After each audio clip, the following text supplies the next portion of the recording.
Nasamsam ng mga otoridad ang mga pekeng pares ng tsinelas at sapatos na nagkakahalaga ng tinatayang 196.77 milyon sa isang industrial facility sa San Simon, Pampanga.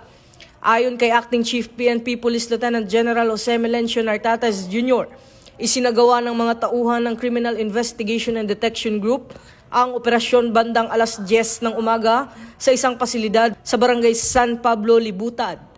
Sa naturang pagsalakay, nadiskubre ang 1,119 kahon ng smuggled at peking footwears, pati na rin ang isang injector machine at 8 molding machines na ginagamit umano sa paggawa ng mga peking produkto.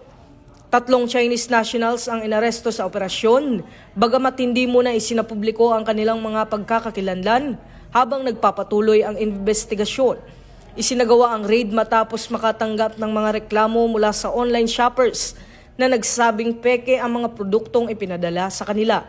Ito ang bagong PNP para sa bagong Pilipinas, serbisyong mabilis, tapat at nararamdaman.